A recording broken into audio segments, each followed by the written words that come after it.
give a very warm welcome to Jaime Soriano, who has also, joined us today as part of this series feature on cross-cultural artist Eugenia Cano.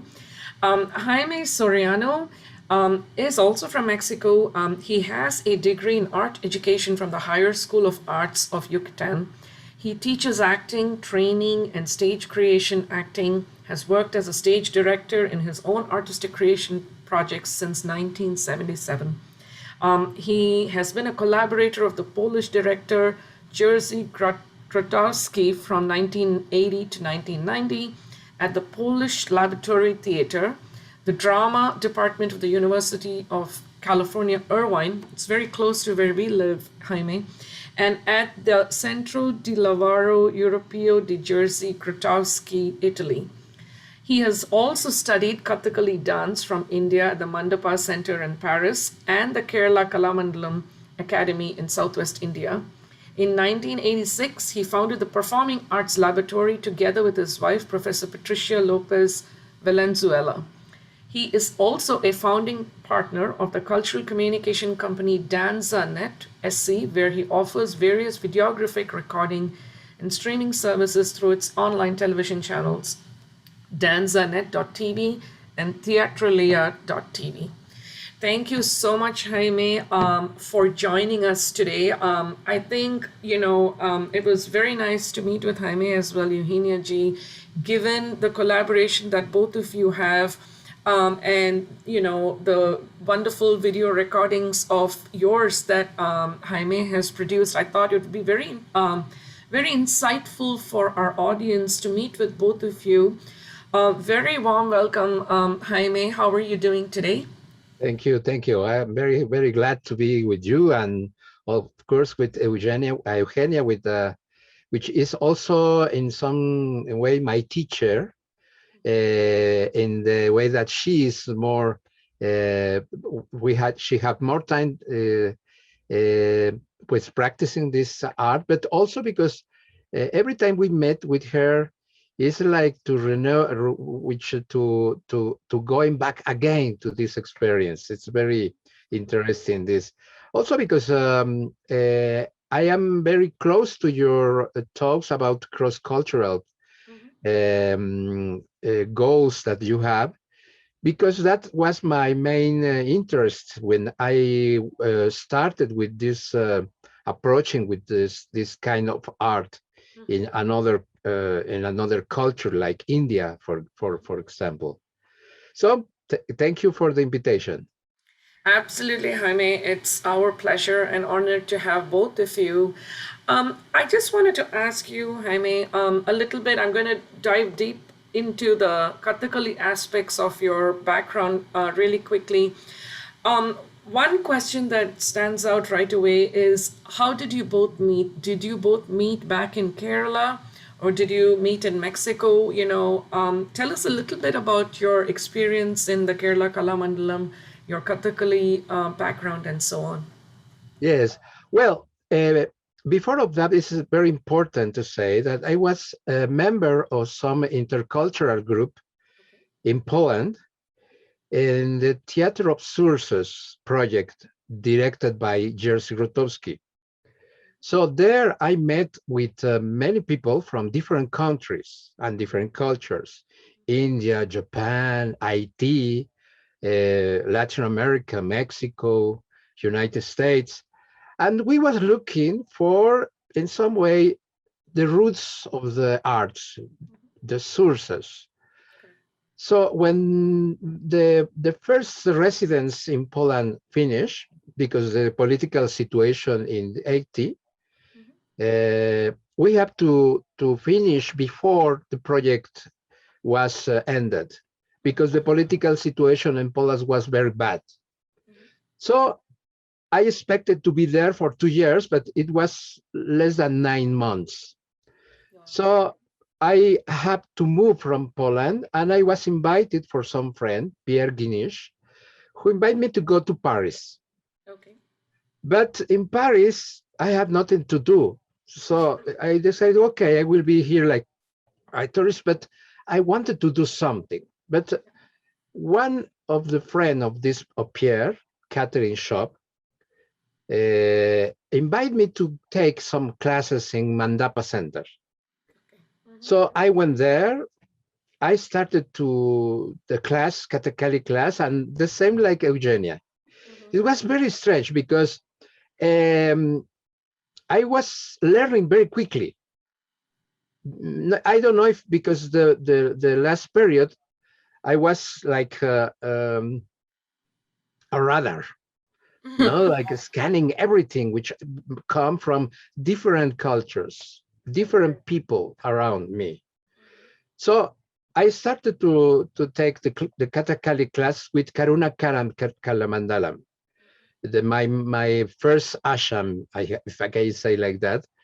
And I met in Mandapa Center some actors from Peter Brooks. Also, he was also interested into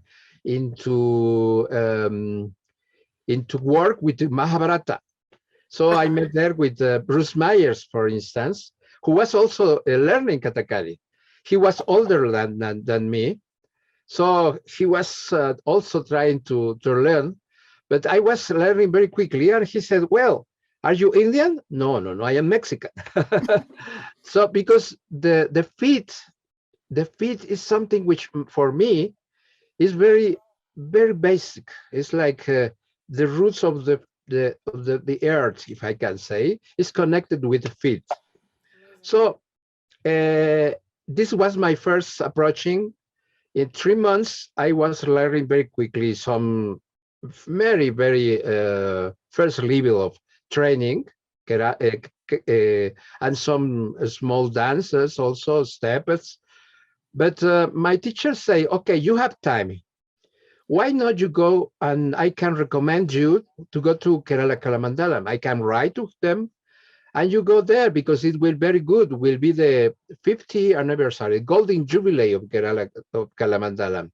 So he wrote, and they say, okay, if you recommend that this guy can learn here, well, okay, it's okay. And I received the invitation. So in 80, in November, I take my plane, Afghan Airlines, very cheap. I had to be one day in Kabul, then the next day New Delhi, then fly by train to the south to India. So the first was very shocked by me because, of course, there was some foreigners there. So the first thing I asked me what I am doing here, really, because nobody cares about this. Those many young people say, you are from where? You look like Korean. No, no, no, I am not Korean. I'm Mexican. Well, man, where is Mexico? So I started to learn there, and it was really very interesting. Not only that discover another way to learn. It is normally here somebody explained to you in the conductual way of learning. But there I put it in behind. I have to learn by myself. I had my teacher, which worked with me alone. But when I was with the group, I have just to follow. And this was very interesting because nobody was taking care about if I was doing well. Just like Eugenia said, it's not no matter if you are old, if you are young, just to put in yourself in your center and go. And that was my first experience. In Kerala Kalamandalam, I learned more, of course. I was not so long like Eugenia. I was only almost 4 months. And then I came back to Paris, another 3 months. So it was very short. In fact, it's just the beginning of the training. But my main goal was how to work with these principles of behavior, technical, not only technical, but also how you absorb in your body this kind of behavior. Is yes, of course, scenic behavior, but the main is how you can go through a concentration very different that when you are making just physical training, for instance. No, it's different. And how, when I come back to Mexico, not I will going to teach Kathakali, but the beginning of these principles. And the other source, very important for me, was the theater anthropology. Because Interesting. when I came back, I had the chance to take my first workshop with Eugenio Barba, Uh-huh. which is the main promoter of the theater anthropology. And he put me on the way of how to understand this kind of techniques for another cultures, Mm-hmm. applying these principles that are human. It Mm-hmm. doesn't matter which culture you have, Right. but that you can apply without thinking in the difference, but Correct. think in what we are in common. Correct. This is it was very also important for me, both theater anthropology and of course this technique I have the chance to learn. And then when I started to work with my own laboratory in the National University of Mexico, Mm-hmm. I put the name, the Laboratorio Universitario de Antropología Teatral, Mm-hmm. the theater anthropology laboratory in Mexico. So it was my first motivation. Right. And of course, I learned a lot. I bring with me the books of Kathakali and all what I have, but not for to have the pretension to apply Kathakali like that. Just the principle, how what I can discover the secret behind, not in the more deepest way, but just that we have to make the translation. Correct. Yes, this is some anthropological theater anthropology principle. So Amazing. it's what like that. Thank you so much, Jaime. That was so informative. So, both Eugenia and you have been working together. How did this come about? How did you both meet? And, tell us a little bit more about how you both work together. Well, the first is that I invite to Eugenia to work as a teacher in my group. Mhm. And also I was with her and I was teaching with her group. So it was like exchange. No, because I was working on in some very parallel line of her, because the main instrument is the body. Is some kind of theater with the body is the center or the axis. And the last experience was when I was working as an actor. She was the stage director. And I was using the Kathakali techniques because she asked me. For me, it was a challenge because, in fact, in the beginning, I had my demonstration, Kathakali demonstration with, I present the exercise basic with the small padam, very short padam or some kind of song which tell a story. And that's all in my first, the most public demonstration about Kathakali here in Mexico for promote Kathakali in Mexico. Amazing. But it was the first time which I had to make some character, not Kathakali character, because it was another kind, but applying the techniques of the dance for to make this new character appear in some very creative way. So it was this experience. It was the only one. I hope Eugenia will invite me, and also because um, it is some kind of challenge when Eugenia say it doesn't matter the age. I am 65 years old now, Amazing. and uh,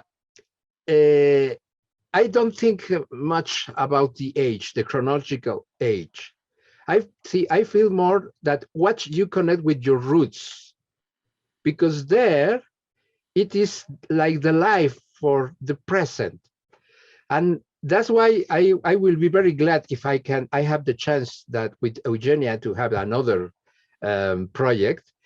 Why not connecting again the Kathakali, but in this intercultural or cross-cultural, as you said, but for also for that interest that are important for her, for me, but also for the society.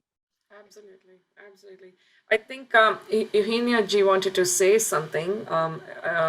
If there's something you want to add, Eugenia G, feel free to. No, when Jaime was speaking about the way of learning, also for me was shocking to see the way they learn, because they learn very, very quickly. And after I came back, I was thinking that we become lazy as students in the West, because I remember you cannot ask anything to the teacher, to your Asian, you cannot ask anything. He will explain you, and you go, if you don't understand something, it's your problem. You go and you find out who can ask you that question, or you go to the books, you go with your senior classmates, you go with your parents, but you cannot ask the teacher if you don't go and make a search before coming back. Because now we are very lazy as why, where, how, and we don't make any mental work to answer those questions. Right. We just wait for the question, and finding the question is part of the way, is part of the knowledge. Absolutely. Without that, you cannot build knowledge. But after you understand that after many years. Very interesting. Yeah. Very intriguing. Yes, exactly. Yeah. I have to say also that it is because the brain works differently when it is not the separation between the thoughts, the rational way of thinking, and the body. The separation many times is like provoking that you learn slow. But when this together, it means the perception is also very important. Right. If you are worried about how I will learn these steps, and so I try to note and it doesn't work. Just you have to perceive and let you go.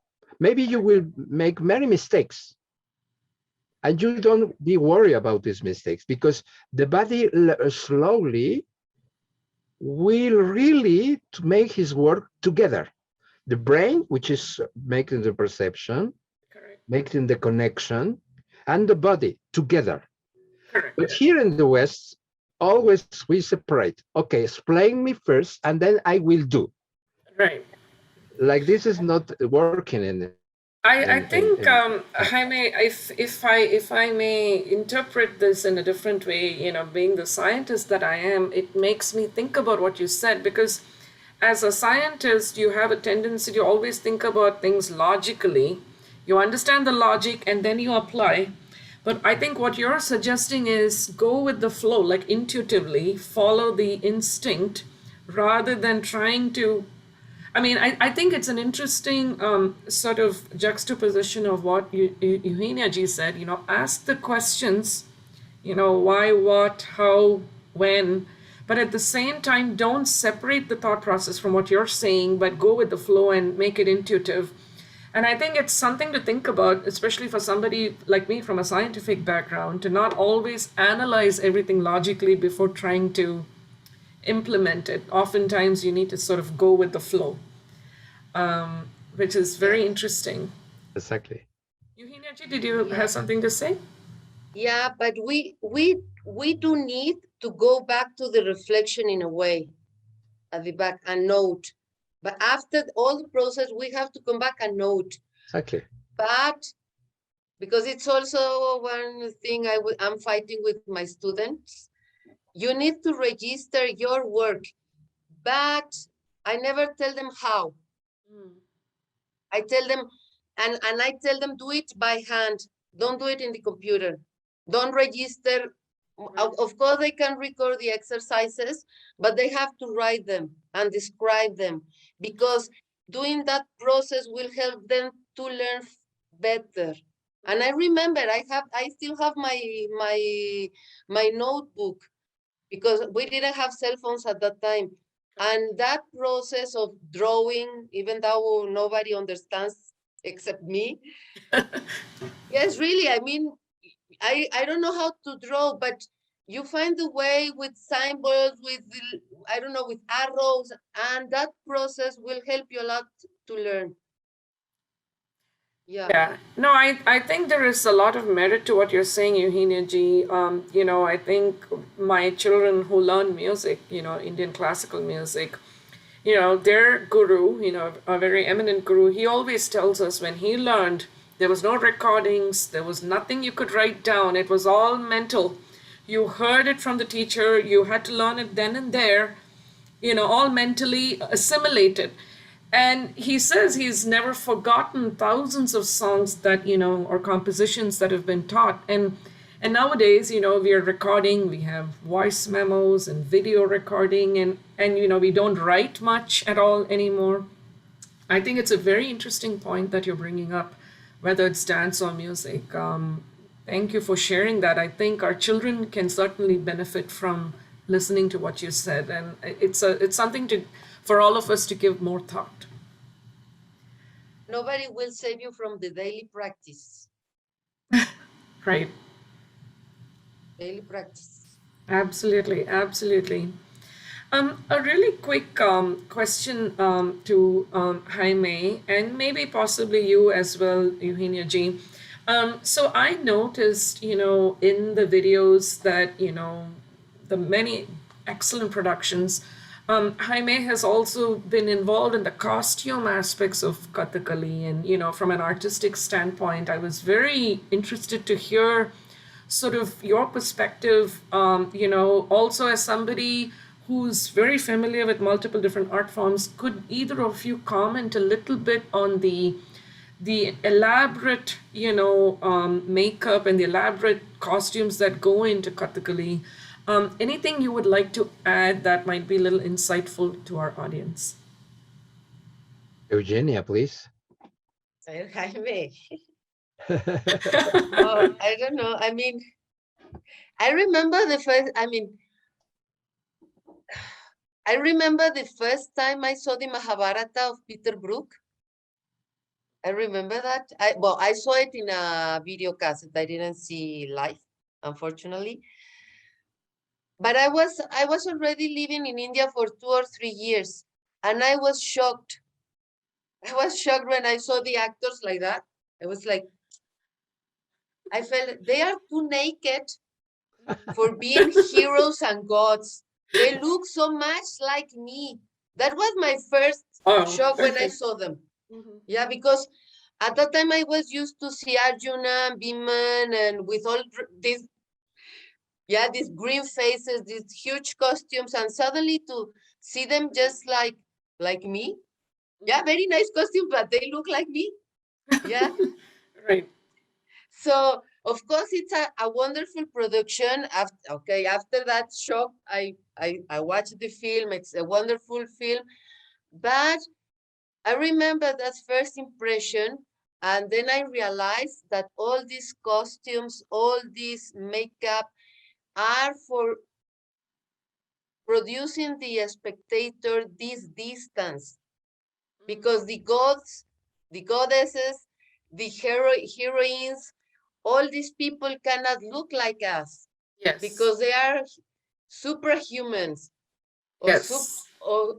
So of course it's another way Peter Brook looks at that, and it's wonderful also.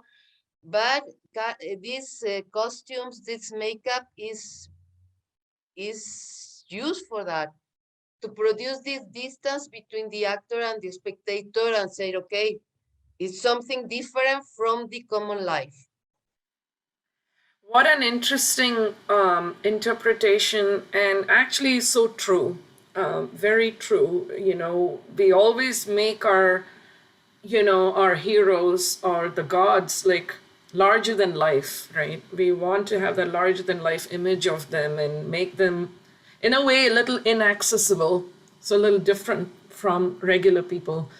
I know that we are going to be sharing a snippet that very kindly both Eugenia G and Jaime have shared with me a little bit about the makeup that goes into a preparation for a Kathakali performance, which we'll be sharing as well.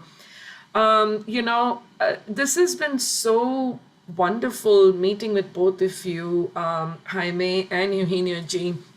And I know Jaime has gone beyond, the art form. He's also into video production, and a lot of Eugenia G's productions have been recorded by Jaime. I just wanted to give a couple of minutes to Jaime to just speak really quickly about your video production, about your current the television channel, and a couple of other initiatives. So I want to turn it over to you, Jaime. Yes, of course. Thank you. Well, the necessity to start to work with video and was before my necessity to make to record all what was happening around me in my own learning apprenticeship. So before I have the idea to become a professional in this, I was always with my tape recorder, and every time which I have the chance, I record my teachers. Also, I recorded some lectures from Grotowski in the University of California in Irvine, but it was forbidden to record. But I don't care, so I put the tape recorder here. And thanks to this, now we have a very good article for one review, because I have to say to Grotowski, the teacher, I have to tell you that I record this. Here is the stenographic version, please let us publish. And he said, okay, but I have to rewrite this. Right. And it was very good. With the video. With the video, it wasn't my own necessity, which my groups, theater group, and also for my students. So I, with my wife, we brought our first video camera and started to record our classes. But I saw the result, it was very bad.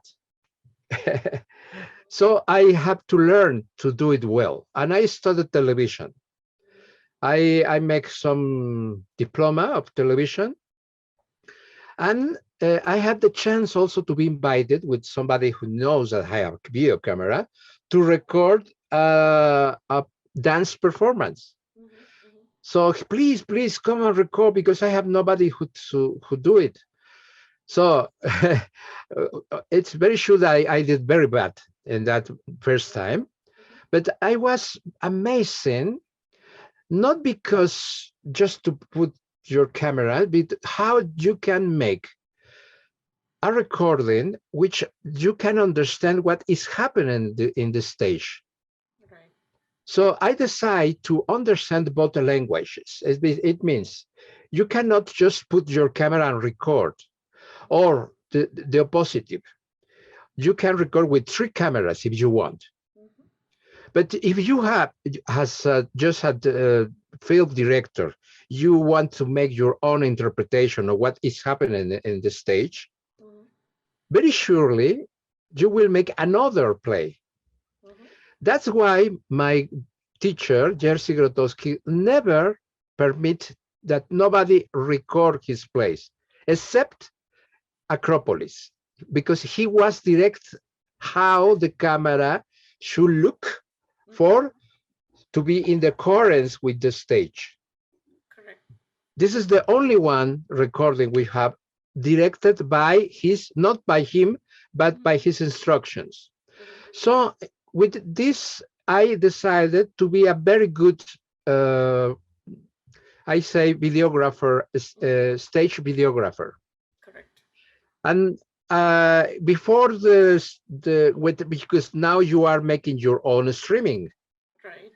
Before, many years ago, I don't remember, in the 19, I started with this first, not only recording dance and theater, mainly dance, because I also understand very well contemporary dance, but also applying with my courses, my students and all this.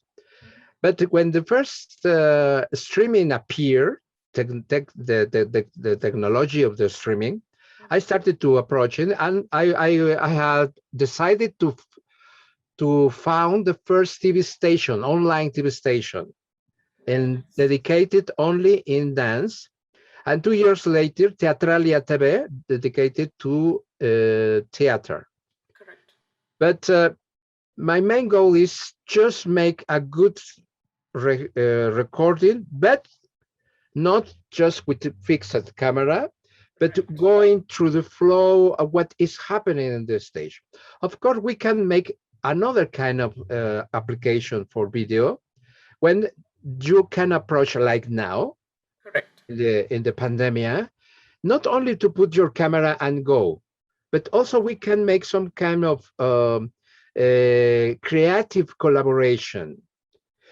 The video dance, it's very old, but it's another way, because now everything is happening in live. It is now we are connected in real time.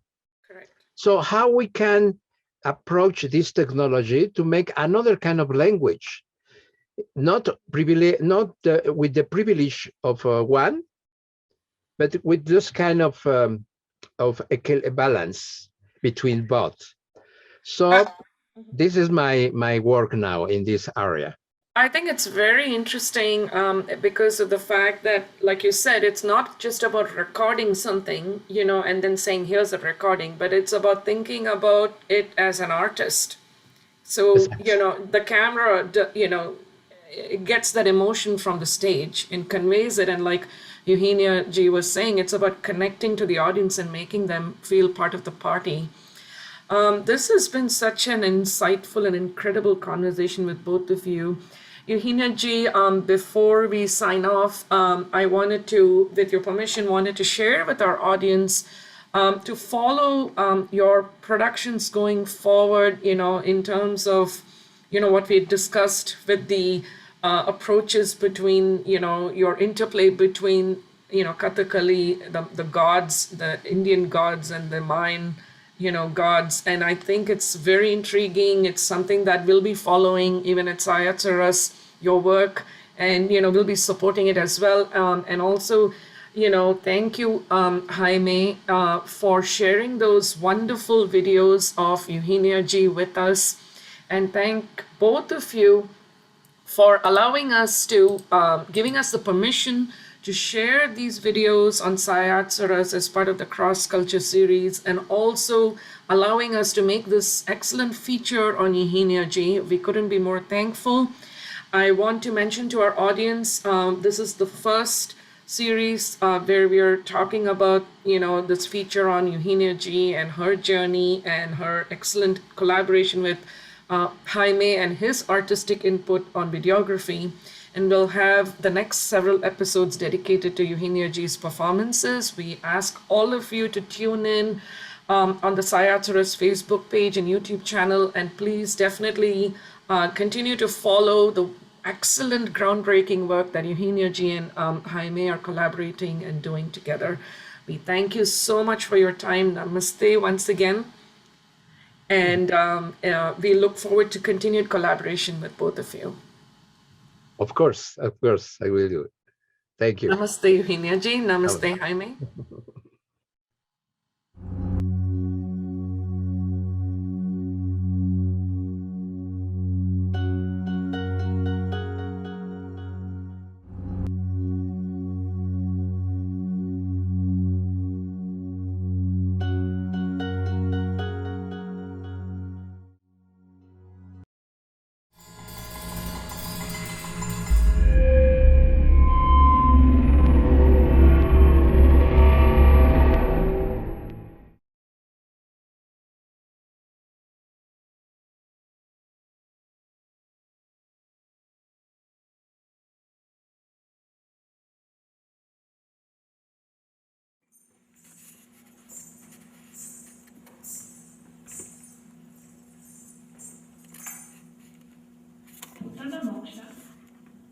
Una demonesa que es enviada por Kamsa,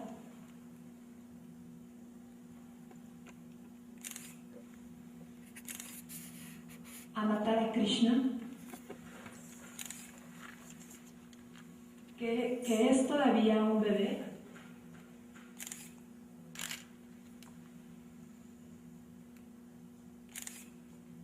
Al llegar a Ambali,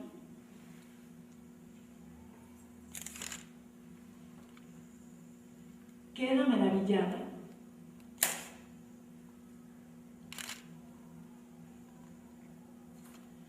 por la belleza del lugar. Se encuentra un jardín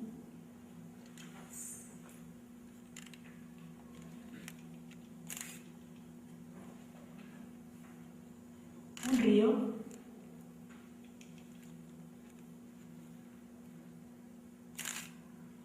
casas de 7 pisos llenas de joyas,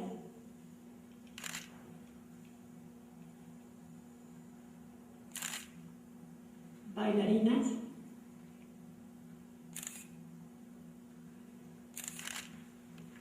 que danzan y juegan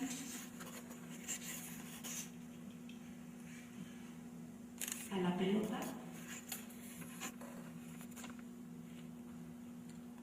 y hermosos pavos reales.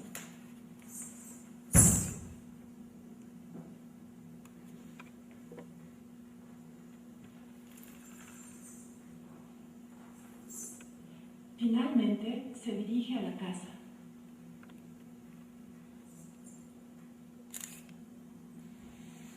De Nanda,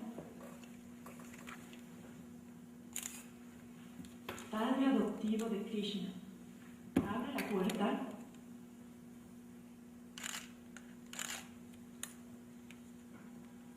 y al ver al niño se olvida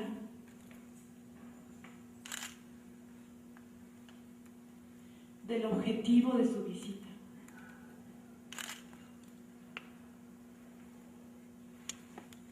Juega y arrulla al bebé, a quien compara en belleza con las nubes.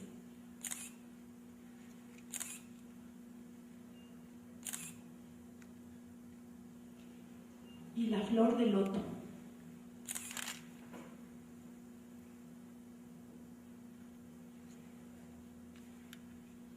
De pronto, recuerda la orden.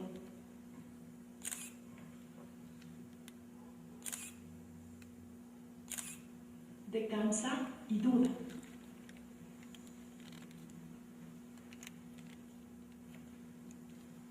Un momento y finalmente decide matar.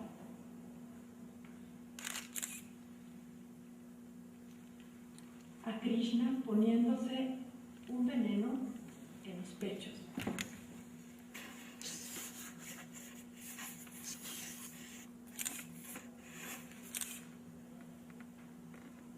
Y amamanta al bebé.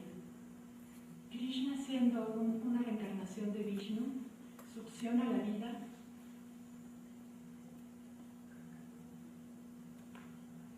de Putana, quien muere. Al momento de morir, ve un resplandor.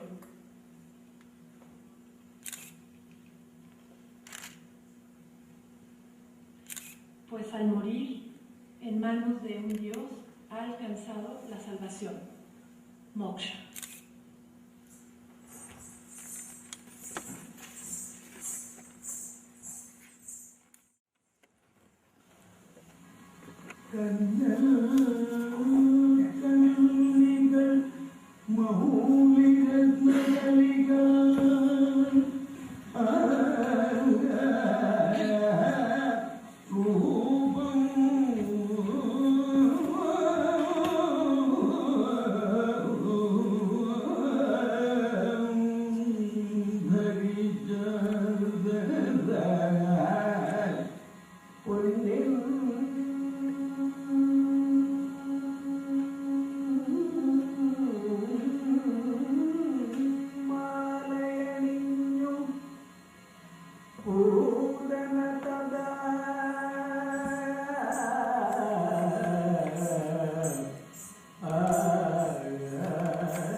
Thank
you.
Yeah.